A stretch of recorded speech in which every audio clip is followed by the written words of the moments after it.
Magandang umaga sa inyong lahat. Ako si Sir Vince, ang co-founder at president ng SEDP.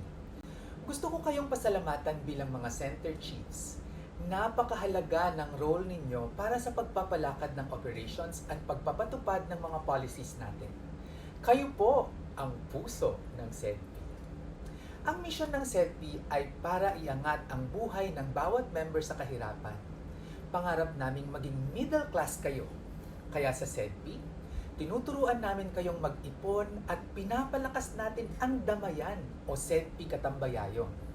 Naniniwala tayo sa SEDP na mas gagaan at giginhawa ang buhay natin sa savings at sa damayan at bawasan ang utang. Para sa inyo, ang taong maginhawa ang buhay, maraming utang o maraming savings? Oh, ba't di kayo makasagot? Gusto ko kayong marinig. Ang taong maginhawa ang buhay, maraming utang, o maraming savings? Sige, ulitin natin ha. Gusto ko sabay-sabay kayong sasagot. Bibilang ako ng 1, 2, 3, tapos gusto ko sabay-sabay ninyong isigaw ang sagot.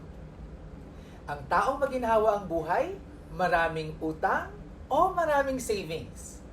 1, 2, 3. One more time.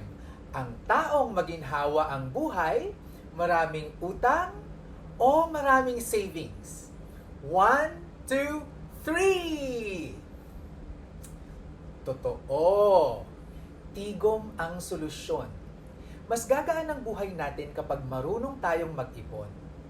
Ang utang, makakatulong din, pero dapat temporary lang at maliit. Paano natin ito gagawin? Sa pamamagitan ng savings plan. For example, sa fourth cycle, kukuha tayo ng 20,000 na joint venture capital for release. Ang weekly natin dyan ay 1,000 at ang required na weekly savings ay 200 for a total weekly payment of 1,200. By the end of 24 weeks, may 4,800 ka ng savings. Sa next cycle mo, ibababa natin ang release mo to 19,000. Ang maintaining balance requirement natin dyan ay 3,800. I-subtract natin ang maintaining balance from 4,800 na savings mo para maka-withdraw ng 1,000. Add natin ang 19,000 release at 1,000 na savings withdrawal, ang kapital mo pa rin ay 20,000. Nabawasan na ang utang mo ng kaunti dahil sa pag-iipon. Ang weekly na 19,000 ay 950. Dahil kaya mo naman ang weekly payment na 1,200, gawin nating 250 ang weekly savings mo para mas madami kang ma-withdraw after ng cycle. By 24 weeks, meron ka ng 6,000 pesos na savings. Sa next cycle, papaliitin natin ulit ang release. 18,000 na lang. Multiply natin ito by 20%, ang maintaining balance requirement natin ay 3,600. I-subtract natin ang 3,600 from 6,000, we get 2,400.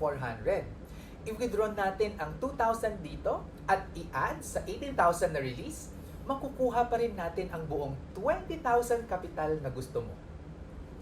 Ang weekly payment sa 18,000 ay 900. Again, dahil kaya mo naman ang weekly payment na 1,200, gawin nating 300 ang weekly savings mo para mas madami kang ma-withdraw after ng cycle. By 24 weeks, meron ka ng 7,200. Ngayon, 16,000 na lang ang need na release. Multiply natin ito by 20%, ang maintaining balance requirement natin ay 3,200. I-subtract natin ang 3,200 from 7,200, we get 4,000. Kapag inad mo ang 4,000 at 16,000, kuhang-kuha pa rin ang 20,000 na kapital. Sa 16,000 na release, ang weekly payment natin dyan ay 800. Dahil kaya mo namang magbayad talaga ng 1,200, ang weekly savings mo ay gawin nating 400. By the end of 24 weeks, may 9,600 ka ng savings. Sa next cycle, 14,000 na lang ang release na kailangan mo. Ganito ang gagawin natin para hindi tayo maging dependent sa utang. Ano ang naging sikreto? Savings ang ginawa nating solusyon. Unti-unti nating itinaas ang savings, sabay unti-unting ibinaba ang utang na joint venture capital. Ito sana ang gusto kong pangunahing gawin ng mga center chiefs bilang kayo ang mga role models.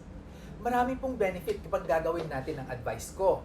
Una na rito, ang pagbaba ng service fee na kailangang bayaran at hindi tayo mababaon sa utang. Ang savings nyo naman ay makakatulong para may dagdag tayong mapapahiram sa kapwa ninyong SEDPI Kanegosyo members. Bida kayo, di ba? Sa ganitong paraan din, mas magaan ang pagbabayad, kaya liliit ang past due. Tiwala po ako sa inyong kakayahan na turuan ang inyong center members na gawin din ang savings plan na ito. Bukod po dyan, syempre, inaasahan din namin kayong magpatuloy na gampanang mabuti ang inyong mga roles and responsibilities.